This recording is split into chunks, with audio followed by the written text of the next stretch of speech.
disaster response. We are privileged to have Ankit with us to shed light on this essential tool and its application in disaster management. Please join me in welcoming Ankit Marcel to the stage. He will guide us through the capabilities of the response options calculator. Over to you, Ankit.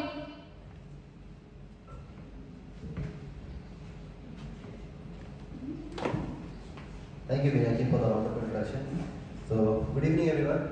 I'm having a slight sore throat today, so excuse my voice. So, let's start with the topic. My topic today is response options calculator. So, I'll be discussing an essential tool for oil spill response, the response options calculator, or ROC. ROC was developed to support and enhance oil spill response planning by providing accurate predictions of the effectiveness of various response methods. Its goal is to help respondents, government regulators, and oil industry to determine whether strategies are likely to be most effective under specific circumstances and improve further response plans based on real-world data.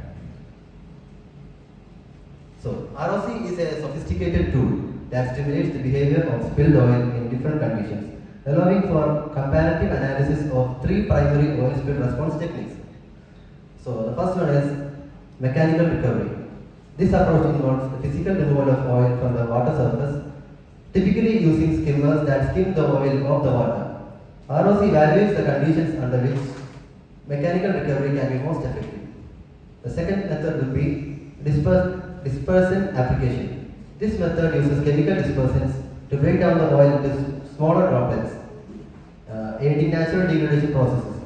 ROC estimates how dispersants might influence oil distribution and weathering over time. And the third method is in situ burning.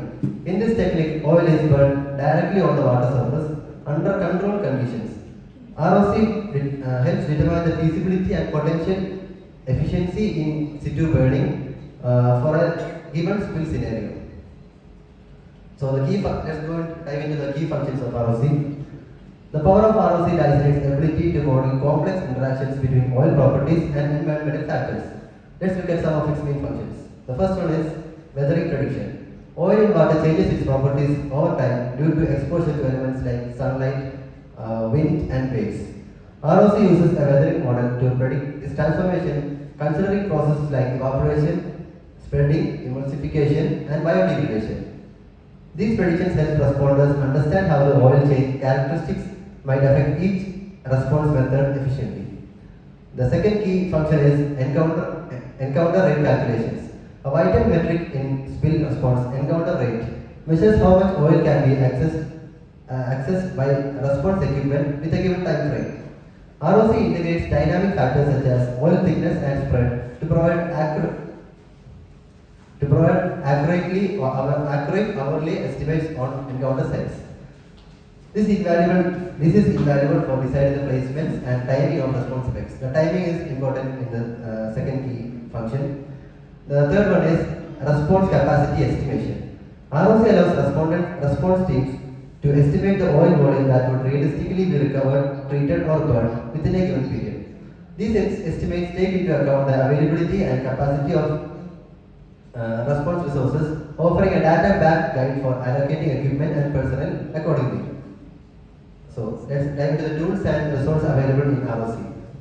The first one is a user guide. ROC comes with a user guide, which is the guide offers a comprehensive breakdown of ROC's functions with instructions and examples for creating scenarios and interpreting results. The next tool would be training videos. A series of 9 videos is available covering essential topics like scenario setup, interpreting predictions, and leveraging ROC for specific response strategies. So these videos are helpful for the users of this application to enhance their user interface and ability. The next one is technical documentation. For wanting a deeper understanding of ROC's technical basis, this document outlines the methods, calculations, and assumptions underlying ROC's outputs. It's a critical source for those needing transparency about the tool's scientific rigor. The next one is standards and performance measures in ROC. So there are several standards that are to be followed while using ROC. They are effective daily recovery capacity, or EDRC. EDRC measures the skimming capacity of mechanical recovery equipments. The equipment's capacity is measured. It represents the estimated volume of oil that can be recovered each day under standard conditions. The next the next standard would be effective daily application capacity, which is EDAC.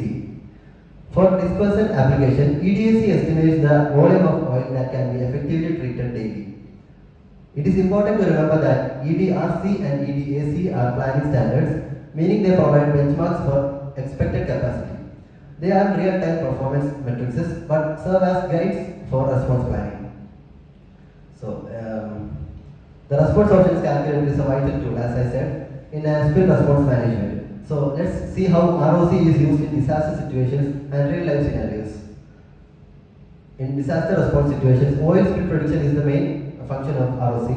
So ROC uses environmental factors such as temperature, wave action and wind to predict the physical and chemical changes that oil undergoes after being spilled. This includes how it will weather, spread, evaporate or emulsify. Recovery and treatment options ROC helps respondents evaluate recovery options like skimming, dispersing, burning or other containment methods. It calculates how much oil can be salvaged and how much will need to be burned or dispersed to minimize environmental damage. So let's dive into the real life applications. So in real life, it has been used to simulate the Deepwater Horizon oil spill in 2010.